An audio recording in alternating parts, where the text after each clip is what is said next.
Hello, film historians. I'm Derek and I love old movies. We've got Sam the sidekick here. Hello, and welcome to episode 40.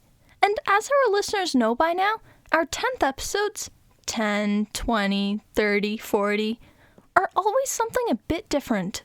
But also, 20 episodes are where we arbitrarily change seasons. So we are officially ending season 2 of the show, and today we'll recap that season a bit. Oh, for sure. We're going to be having a look back at the films we watched and place them in a rank order. We have a whole system and everything. It's very mathematical. And we will see what the overall best, or at least our favorite, film we covered was. What will the season 2 champ be? Well, we'll find out soon enough. And then after that, we're going to sort of continue our look at animated films from the Golden Age, but not looking at a feature film. Rather, we're going to watch some of the classic Max Fleischer Superman cartoons from the early 1940s. We're going to talk about the history of those and look at the incredible influence they had on the comics themselves. Super fun. Yeah. But first, we should do some business. Oh, always. So, business number 1, thanks for being here. Yep. Thanks for listening. We see the numbers go up all the time, and as we record this, I can let you know that today we passed 10,000 listens. Oh, huge, huge. Not a number we thought we would ever get to. Ever. No way, no how. And yet, here we are. You folks are the reason we got here. And that is super cool of you, so thank you very much. Like we always say, you keep listening, we'll keep putting episodes out.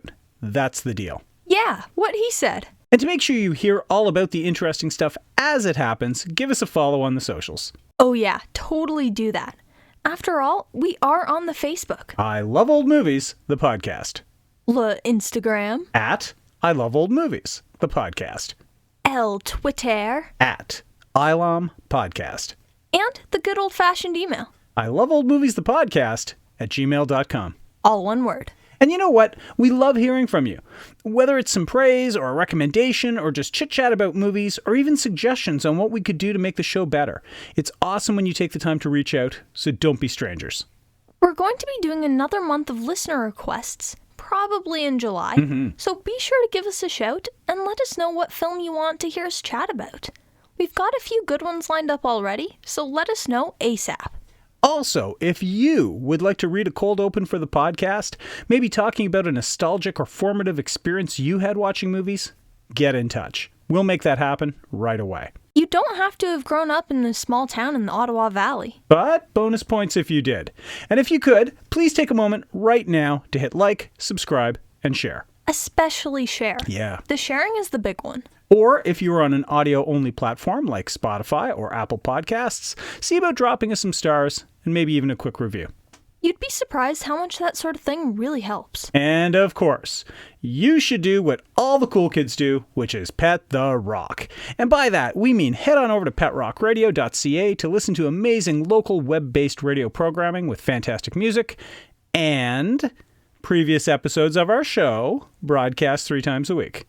Monday, Saturday, and Sunday. That's a lot of entertainment right there. We'll link that for you in the description. So, kid, are you ready to hop into the Wayback Machine and try to put the last few months into perspective? Oh, I've got perspective. Oh, yeah? So much perspective. All the perspective. Hit the music.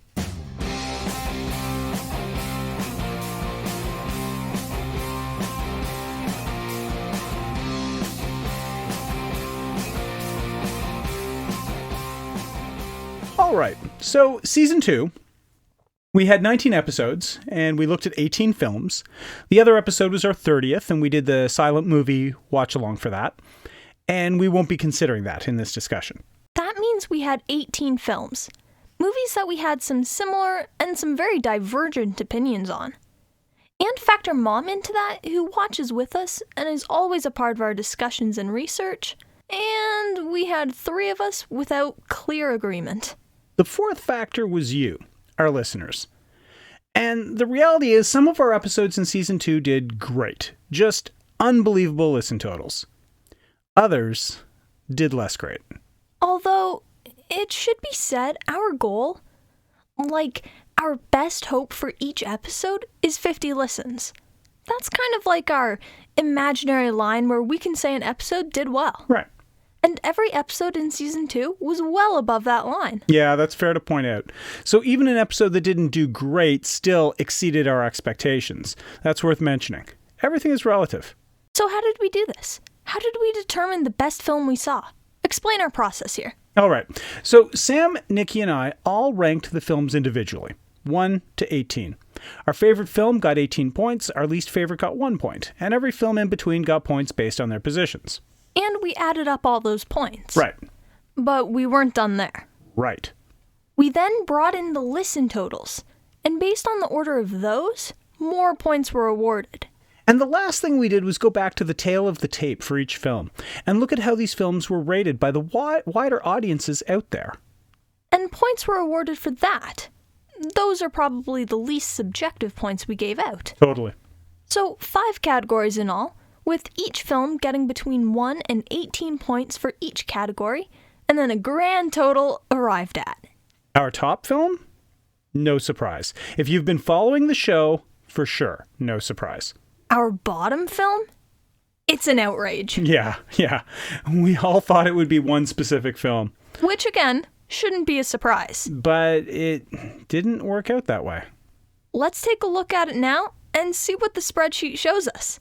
Okay, so we've got the master list right now of our 18 movies. And I guess we should do this from 18 up to 1. Is that how we should do this one? I think so, yes. Okay, so I'll start off. Full disclosure, we fully predicted that the film that would be at the bottom of our list was The Party. And this is because it was my least favorite. It was Sam's least favorite. It was Nikki's least favorite. And we thought you can't really do worse than getting the lowest points in every category. However, The Party was well listened to by all of you, and it also had a pretty good IMDb score relative to some of the other films we looked at, which kept it out of last place. So, our bottom film. Sam, do you want to start us off? Okay. So, in last place, our bottom film is Unforgiven. Yeah, The Unforgiven. So that's Burt Lancaster. I'm always happy to see him down there. Of course. Audie Murphy, kind of sad for that. Yeah, a Western that we weren't super crazy about. We did that as one of our requests, and in Western Month, it really, it didn't go great. Yeah, no. Low marks for us and certainly for listens, and IMDb had it ranked really lowly as well. So it only, of the possible, I guess we should say, like, the maximum, the point totals were 90. You could get 90 points. And Unforgiven got 13. So not looking too good. No, not looking great there at all. Our next film was The Party. The Party came in next. Low scores from all of us, but a little higher on IMDb. Listens were not as low as Unforgiven for sure. But again, only 17 points for that one. Go ahead, give us the next 2 there, Sam. Okay, sure. So right above The Party, we had The Thief of Baghdad. So again, kind of low scores from all of us, not too great. But again, a pretty good IMDb score. Not a lot of listens, though. That was pretty low. Yeah, and Thief of Baghdad, I mean, we might as well just say that got the least amount of listens of any of our episodes in season 2. So you guys weren't taking on The Thief of Baghdad. Yeah, so right above The Thief of Baghdad is Love is a Many Splendored Thing. And honestly, the rankings from all of us weren't too bad. I'd say comfortably around the middle sort of area for all of us. Yeah. The IMDb score, though, was not very high at all. Pretty low. Actually the lowest ranked IMDb movie. The listens were pretty good on it, though. Mm-hmm. And then the total points there were 32. 32 points, yeah. Which takes us to the next film, which was tied for... Actually, it's tied in points with Love is a Many Splendored Thing, and tied for the lowest IMDb score. But the listens were much higher. And this is a movie the three of us did not really agree on. We were pretty close, I think, on all the others so far. But Johnny Allegro is the next one. This was one of our requests that came in for us, and you had it ranked much higher than I did. And Mom sort of fell in the middle of us. And so it's kind of a little all over the place, that one. And after that, we had The Quiet Man. Again, a movie that we all pretty much agreed on, and the listeners were sort of right in line with us as well. But the IMDb had it a little bit higher than I would have thought. Yeah, definitely higher than I was expecting for that one. You know what? I'm looking at that. That's like a 7.7 on IMDb. That's... Yeah, I don't know about that. Yeah. Yeah, I don't know. I like John Wayne, but I don't know. Okay, give us the next two there. Okay, after that, we have Loving You. Yeah. And overall, we weren't too different in our scores, although mine was a bit higher than yours and Mom's. Mm-hmm. And honestly, our listens were pretty in line with yours and Mom's scores as well there. Yep. IMDb wasn't looking too good on that one. No. Pretty low. And that had a total of 38 points. Yeah, you know, it's funny because we're always going to have a soft spot for Elvis, right? Like, we like his music. We Definitely. generally like his movies. And I think we've really found there's Elvis's career, and we talked about this, is the tale of two times in his life, like before he went to the Army and after he went to the Army. And I feel that, you know, movies like Loving You and Jailhouse Rock, Love Me Tender, and certainly King Creole, we were talking about that one as well. Those are really, really good films and need maybe to be rediscovered and reevaluated by people because they don't deserve just to be dismissed because they're an Elvis movie. And with the new Elvis movie coming out, the biopic, maybe this will cast some light on some of the films that Elvis himself made. I'm looking forward to that one, by the way. Definitely. Next up, we have Moby Dick. Yeah, right. Number 11. Now, Mom and I didn't rate that too highly, but you actually did. Yours was a not too bad score there. Yeah, I have it sort of middle of the pack for me, and that's about where it ended overall. The listens were great for this one. You guys really liked the Moby Dick episode. And as well, I guess, like, it's not that I go back and I loved that movie. I liked it, but I think relative to the other ones that I ranked below it, it had to go somewhere. Right. You know? Okay, so that takes us into the top 10. Now, the top 10, again, there's some movies we did not agree upon, and number 10 is one of them. This is one that our audience really liked. It was the second most listened to episode of season 2, and one of our most listened to of all time. And I'm talking about Tarzan the Ape Man. Now, I ranked this one fairly high. I put it comfortably, mid-range or a little bit higher than that. You and Mom did not like this as much at all. You especially. You did not like this. No, I definitely had some issues with the film. So I rated it pretty lowly, actually, on my list. Yeah, like it's got 4 points from you, so you put it down like 14th. Yeah, like one of my last ones. Yeah, and I can see that because there's a lot in Tarzan that didn't age well, like for sure. It just doesn't age well and doesn't translate to a modern audience at all. For me, it's, we talked about this at the time. The role it played as being sort of the quintessential franchise. The big popular action movie franchise that lasted for so long, and really sort of wrote the book for what we have now, where like every film that comes out is like, oh, is this a franchise? Whether it's Marvel or whatever else, people gravitate towards that franchise kind of film style, and Tarzan was the one that really created all that, pioneered all that. So I think maybe I'm a little clouded by its historical significance and maybe not so much the actual quality of the film. No, people, must have agreed with you because the listens were pretty good on that episode. They were really good. No doubt. Okay, that takes us to number 9. And I know one person will be really happy to hear that this movie made the top 10. So go ahead and tell Gumpy all about it, Sam. Okay, so yes, this one is The Professionals. Mm-hmm. And honestly, all of our rankings were pretty close to each other. Yep. So we were all in pretty good agreement there. The IMDb was a bit lower, and the listens weren't quite as good. But overall, The Professionals did pretty good, coming in with 51 total points. Yeah, you know what? The Professionals we loved. I really liked it a lot. You liked it a lot. I get why Gumpy loves it. We got to watch more Lee Marvin movies. I love Lee Marvin. Yeah. It was just, I love seeing him. It was a great film. Yeah. And for people that say we're too unreasonably harsh on Burt Lancaster, there you go.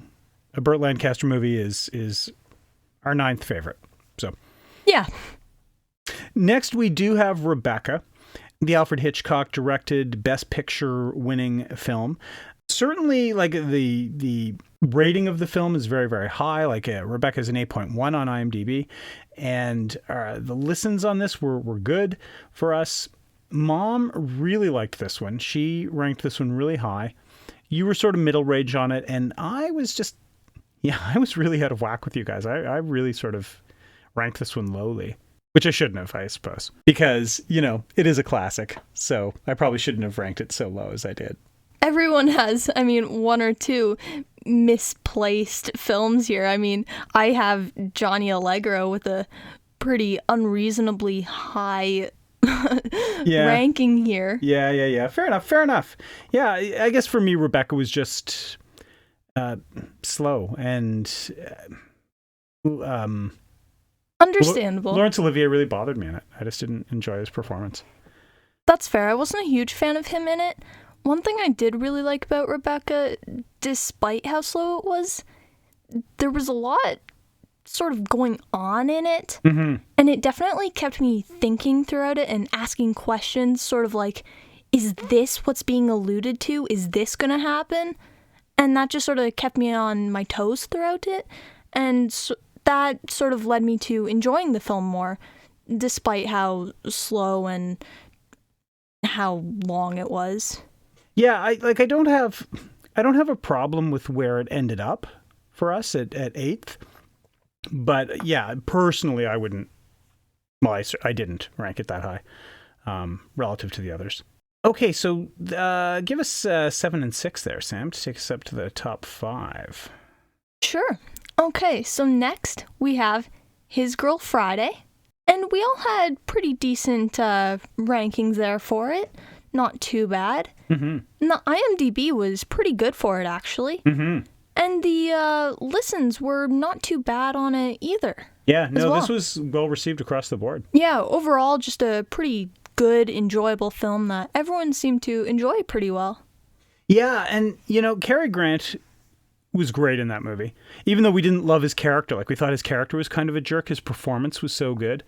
And I will say, as a bit of a teaser, one of our requests that we've already received for the next time we do our request month is for another Cary Grant film. Oh, nice. So we're going to be doing one of those coming up soon. We'll let you know more about that when it comes. But yeah, it came in an email from a listener named Carol, and she was really adamant we do some more Cary Grant.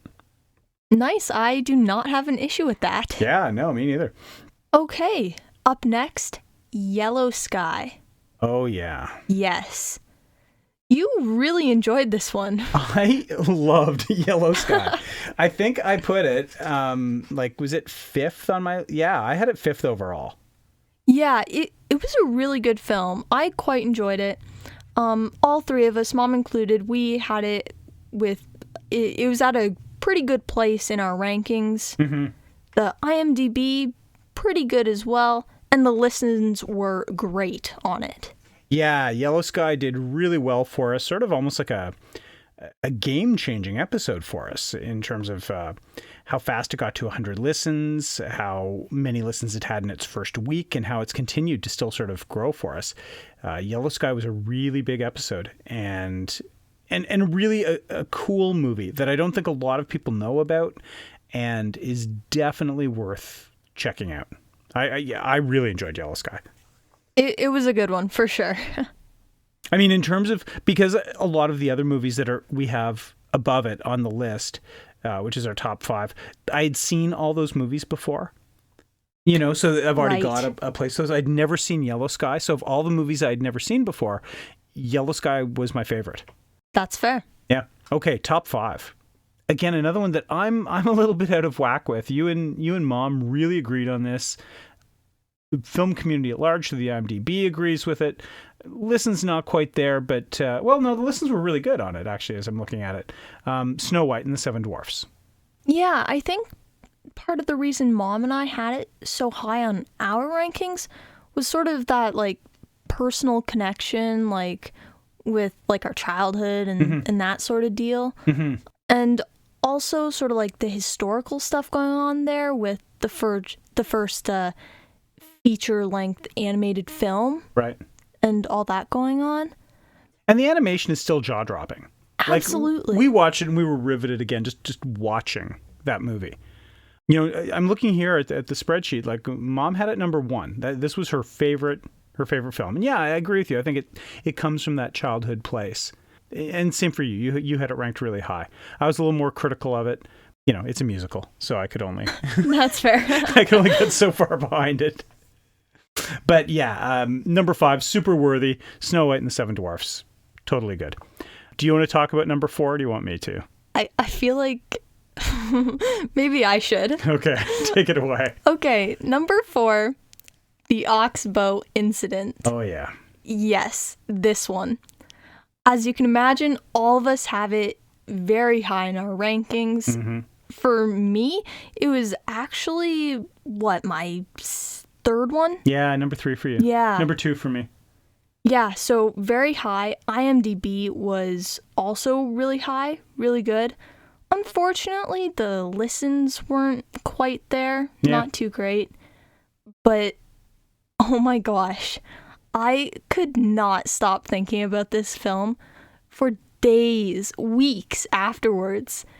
Directly after the film, I was just uncontrollably ugly crying for like an hour after.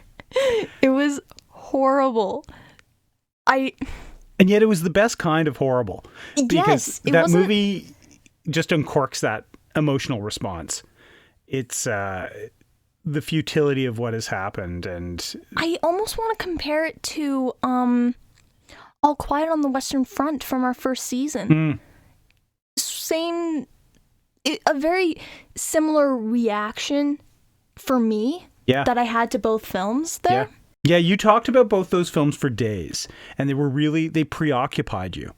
Yes, I just kept thinking about them. Mm-hmm. Yeah, I seem to recall, like, you even, for your recommendation on that, was like this is a must view for people. People have to see this movie. Yes, I did, definitely. Definitely check out the Oxbow Incident. We could talk about it all over again. We could probably do a second episode about it. So, yes. Folks, if you haven't, check out the Oxbow Incident. Brings us to number 3, which was another one of our requests, a request that came from our good friend Dave Becker from Land of the Creeps, and he requested Inherit the Wind. This was another one we were really in agreement on. We all loved it. Absolutely loved it. I think we talked about it and we said this is certainly, as we look back at all the films we watched in this season, the best acted film, like just the best performed. Absolutely. A masterclass of acting by Spencer Tracy and Frederick March. And really the rest of the cast is very strong as well. We talked about Gene Kelly. It's incredible. A great courtroom drama, possibly the greatest one ever. And it's something that, everyone should see. Like, it's Inherit the Wind. Wow. Yeah. Wow, I could watch it again. Yes. I could watch it on repeat. Like, what a great film. Mm-hmm. The acting, just riveting. I could not stop watching it. No, and I know that, like, obviously it's based on a stage play, and people stage that play all the time. It's big in community theater and that sort of thing. I couldn't imagine seeing anyone else but those characters play it. And there are other movie versions of it as well. But I don't think I want to see anyone but Spencer Tracy and Frederick March in those roles. I definitely don't. When I think of those characters, that story, I can only think of them in those roles. Yeah. Yeah, excellent. So we had that one at number 3. It probably would have been higher, but the listens on that one were very low. I think it was like 14th best, so not great. Not great relatively. It did very well for itself, but that's one that I think a lot of people can go back and rediscover our episode on that one and maybe really enjoy it. Okay, we're down to the top 2. The number 1, no shock. Number 2, also no shock. No. I mean, I don't think I thought this one would become number 2, but I'm cool with it. I had a feeling it was going to be fairly high on our list based off of how we talked about it and how well it did on its own. I'm not sure I was quite expecting second place. Not that I'm complaining. I'm pretty happy about it. Yeah, it's sort of sitting in the slot that I thought Inherit the Wind would get to. Right. And the difference between the two of them, way more listens. And that was the difference maker for this one. So anyway, we're talking about The Adventures of Robin Hood. That's our number 2 film. And what a fun movie that one is. It is so much fun. It's just like a party the entire time. So much action, and it's a great one. And I've always been a huge fan of the Robin Hood character ever since I was a kid. So it definitely had a soft spot in my heart for that. Yeah, and we talked about the costuming and the sets and the music. Like, it had everything. The colors, the vibrancy of everything was so bright. Yeah, it's really an excellent film. It holds up really well. The fighting scenes are awesome. So good.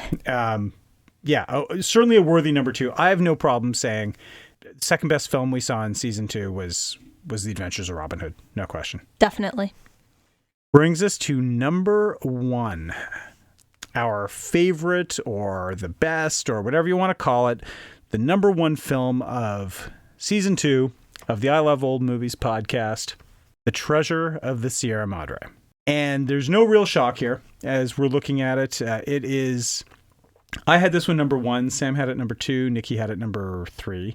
IMDb, it had the highest IMDb rating with an 8.2, and it was by far our most listened to episode, as it's getting close to 1,000 listens now already, despite having just being released a few weeks ago. So the quality of this film, I think, is unimpeachable. The performance by Humphrey Bogart is incredible, right off the charts, and it is. It mines some of that same territory. We talked about this as Yellow Sky, the whole thing of the greed and the gold and that sort of thing, but it does it in such a different way. It's not about his desire for the gold. It's about the way the madness consumes him. And when you take like a legendary Hollywood performer and you say, like, there's maybe not his signature role, because I think with Humphrey Bogart, it's probably Richard Blaine in Casablanca, but his best role, his best performed role, where he is the most powerful on screen, this is the one. And I'm really glad we did it. Absolutely. Yeah, like you were saying with his performance, like, he was captivating. Every time he was on screen, I could not look away from him. His performance was so good, so strong. Definitely the best thing I've ever seen him in. Yeah, probably the best thing he ever made. In terms of his performance. I mean, one day we'll have to take a look at Casablanca, I guess. Right. that's a whole other thing. I mean, I don't know. Do we have the courage to do like a month of things like Casablanca and Citizen Kane and Vertigo? A month? Well, I think that would be a huge undertaking. Yes, it would. Let's just take the best films ever made, and we'll do those for a month. Yeah. No pressure or anything. No, it'll be fine. Okay, so there we have it. The season 2 champ is The Treasure of the Sierra Madre, and that is a pick that satisfies us. It should satisfy our listeners, and I think it would satisfy anyone else too. Yep, agreed. Great film. It's a shame about The Unforgiven, though. Well, we didn't love it, and neither did critics, and neither did our listeners. Well, one listener did. That film was a request, and that's why we covered it. You know what else I just realized? Our top and bottom film were both directed by John Huston. Yeah. I didn't see that coming. Yeah, that's weird. Okay. Well, that's season 2. Be sure to let us know in the comments which episode was your favorite.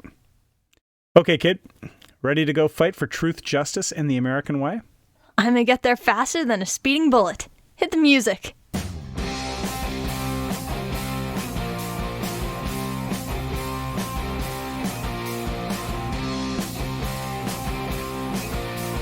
In the 1930s and early 40s, Fleischer Studios, run by brothers Max and Dave Fleischer, were the number 2 animation house in the business.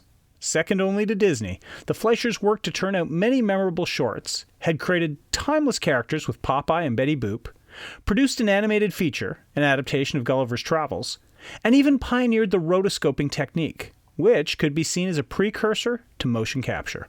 That's pretty illustrious. Oh, good one. I'm hilarious.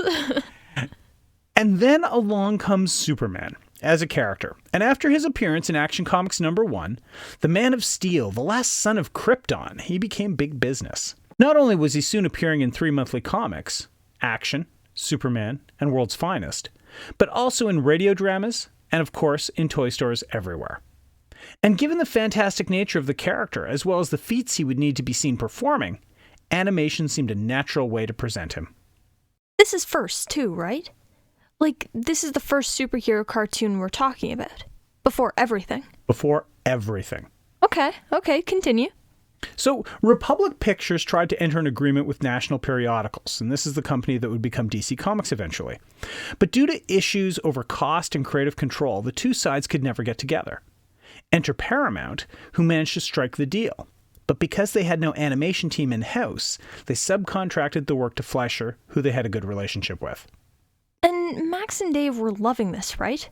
Like, I can't imagine being more happy. Well, try imagining less happy. Like, way less happy. What? Why? Well, they didn't want to do it. They knew it would be very challenging, and that rotoscoping wouldn't be able to be used extensively, since Superman had to be able to do things like fly and lift cars, and they couldn't rotoscope that. And they didn't feel their animators were really up to the task, since Disney had hired away most of the best in the business. Oh. Why didn't they just say no? Well, who knows how these things work? These wheelings and dealings at the highest levels of pre-war Hollywood.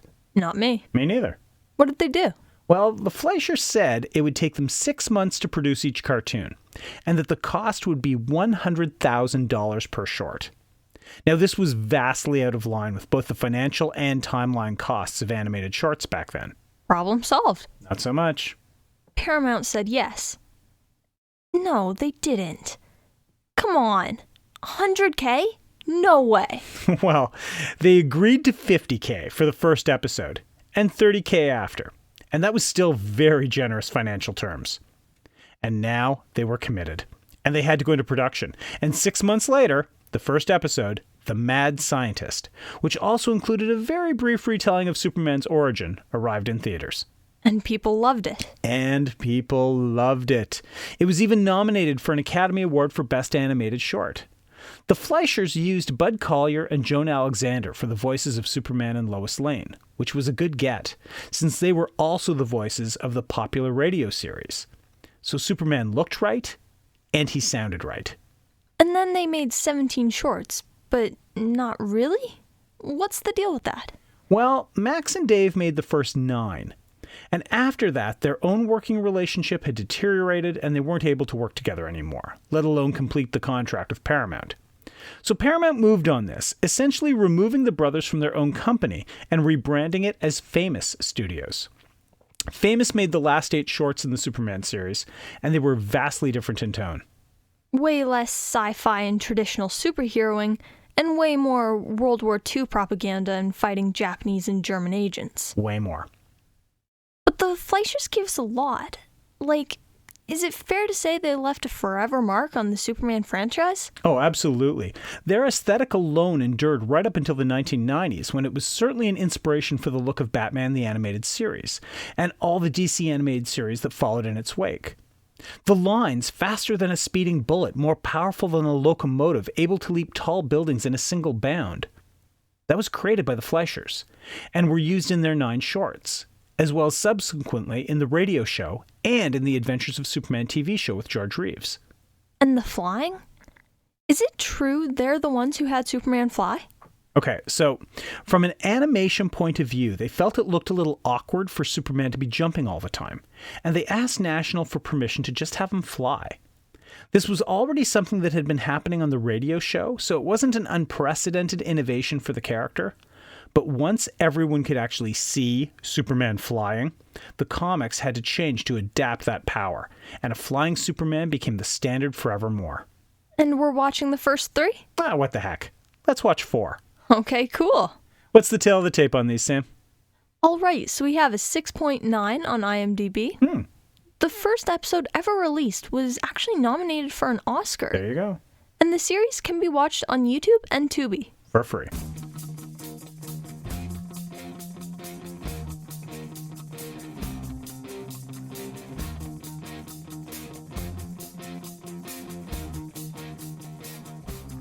So we're just going to hit you with some quick episode recaps here for the first 4 episodes that we watched today. Episode 1 was originally called Superman, and then the title was changed later to The Mad Scientist. And in this one, the Daily Planet has been receiving threatening notes, and ace reporter Lois Lane wants to crack the case on her own. While investigating, Lois is captured by the scientist who shoots his ray cannon at the Daily Planet building. Superman winds up punching out the beam, destroying the cannon, saving Lois, and he drops the scientist in jail. The second episode was called The Mechanical Monsters. So remote-controlled giant robots attack a museum and steal all the valuable gems and jewels before leaving. Lois hops into the storage container of a robot and is taken to the lair of the, you guessed it, mad scientist who is controlling them. Superman arrives in time to destroy the robots, recover the jewels, imprison the scientist, and save Lois.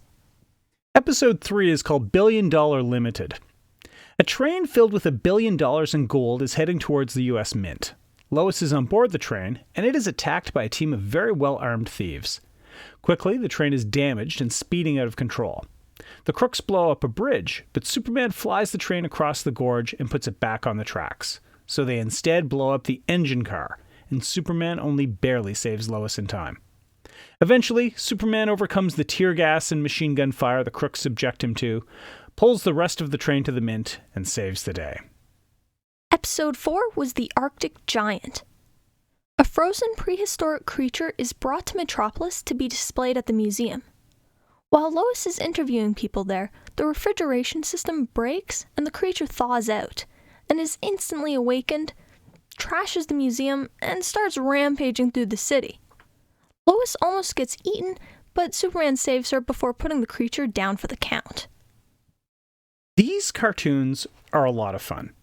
Definitely. I really had a lot of fun. Why don't we prunk on these right away? Absolutely. Okay, so as always, we don't actually rate films here on the show. There's no stars, there's no thumbs. We just tell you some things we liked. Some things we didn't. And then we recommend whether or not you might enjoy giving this one a watch. Take it away. My pros. Number 1, the music. The theme song is good. It's not John Williams good, but it's really good. A great hero needs a great bit of music to herald his or her arrival, something iconic and timeless. And the Fleischer cartoons certainly have that. Their Superman theme song was a perfect piece of music for it. Number 2, the pace.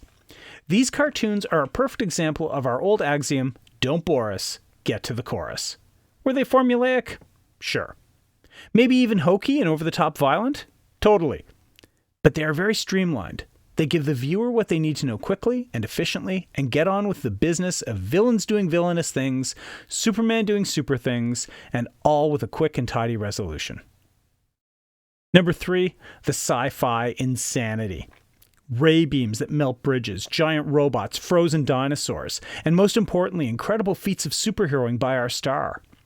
The heavy sci-fi influence that the Fleischers brought to these cartoons is fantastic, and is very in line with what DC Comics would look like in the 1950s, when so many former writers of sci-fi periodicals began to swell their writing staff. These aren't deep stories. They're ridiculously far-fetched and even simplistic. But when you've got an invincible extraterrestrial man of steel who can fly, you might as well give him completely over-the-top threats to overcome. Number 4, I was really happy to see this part. Jerry Siegel and Joe Shuster receive credit for Superman's creation at the start of every episode. And if you know anything about the story of how Superman was created and the rights issues that stretched on for decades between DC Comics and eventually the families of Siegel and Shuster, it's kind of amazing to see that they were handling things perfectly back in the day, crediting the creators as they should have. My cons, number 1, the sound quality isn't great. The music and the vocal tracks have a crackly, muddy quality to them. And with so many short lines of dialogue, it's easy to miss a line here or there. Some really clean audio would be a huge benefit to the re-enjoyment value of these cartoons for a modern audience. Number 2, Lois Lane. So, she is a terrible character in these. Every episode has her falling victim to her own sense of ambition and getting herself in serious, life-threatening problems that only Superman can solve. The romance between Lois and Clark isn't really addressed, and I don't know if this is because it's a children's cartoon that shows many people being killed, but it can't have time for some romance. Lois has all the gumption her character's renowned for, but none of the wherewithal, none of the resourcefulness, and absolutely none of the agency. She's just a bit too simplistically played for one of the great all-time female characters in comic books. Number 3, while the animation has its moments, and it really does, overall this show looks good. There are some rougher looking spots. The switching between rotoscoping and the drawn parts can be jarring, and at times the whole thing comes off a bit too static. The thing of it is this. These are awesome and well-animated cartoons, but if you compare them to what was being produced by Disney at the time, well, there's no comparison whatsoever. Fleischer Studios was probably the number 2 animation house in Hollywood in those days, but when you're a distant second in a 2-horse race, people are going to notice. In all, though, I love these cartoons. They're the archetype for everything that came afterwards in terms of the presentation of comic book superheroes on the big screen. The debt owed to these 17 shorts is incalculable. Of course, they get a hearty watch recommendation from me. You're up. Okay, so my pros. 1. Superman smirks. They were hilarious. Lois would just say something about how Superman saved the day, and then Clark Kent would just give a big, self-satisfied wink or smirk directly into the camera. It was so cheesy, and he looked so smug. It was kind of ridiculous, but since it happened at the end of every single episode, it was also really funny. 2. The pacing. It was extremely fast.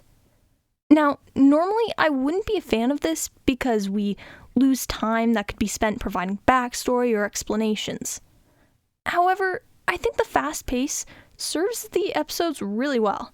They're only like 10 minutes long each, so obviously they have to be fast. But I didn't feel like I was missing anything either. They did a good job of fitting everything needed in the amount of time that they had. 3. The format. This was honestly just kind of smart and fun. All the episodes were very formulaic. There's the intro, Lois and Clark find out something bad is happening, Lois gets stuck in the middle of it, Superman saves her and tosses the villain in jail, Lois says something about how great Superman is, while Clark looks directly into the camera. The end. If you've seen one episode, then you've basically seen them all. Considering how quick and to the point the episodes have to be because of their length, it's nice to be able to know what to expect going into it. Now my cons. 1. The deaths. So, these were very clearly meant to be for kids, or at the very least, kid-friendly episodes. And yet, people were getting killed off left and right.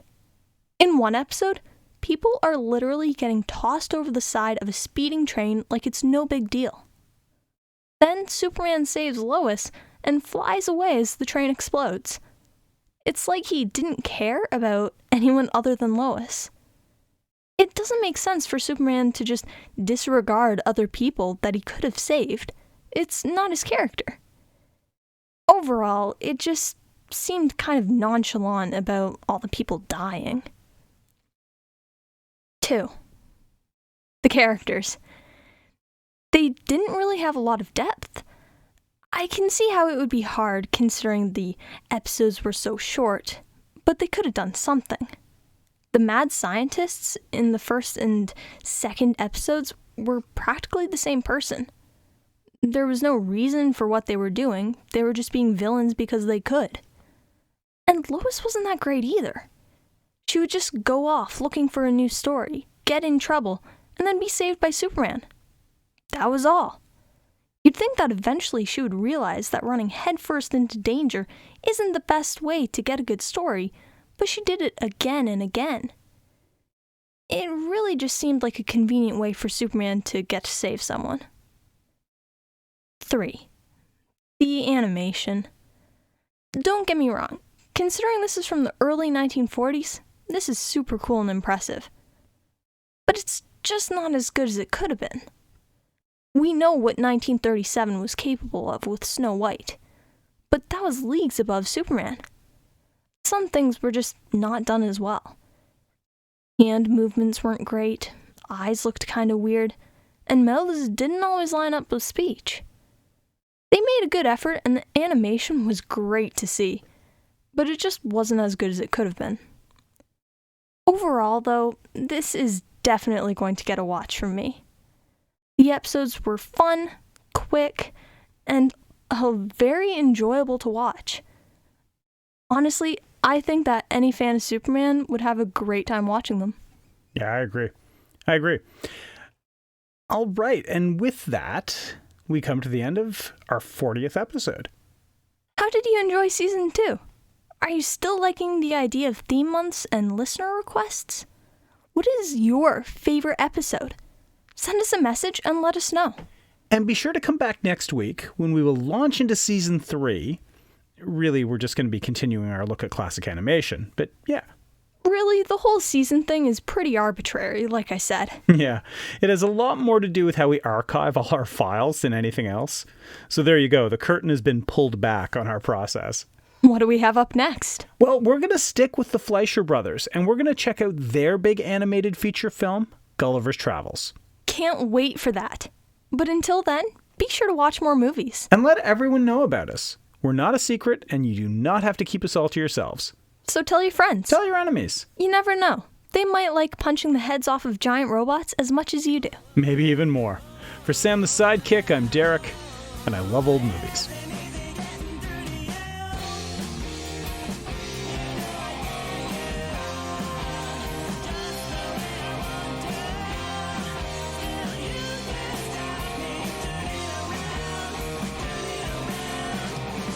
Additional research for I Love Old Movies, the podcast, is done by Nikki Weatherden. Audio clips come from freefx.co.uk. Images are used through the provisions of fair use, and our theme song, Burning Bridges, is by The Crocs.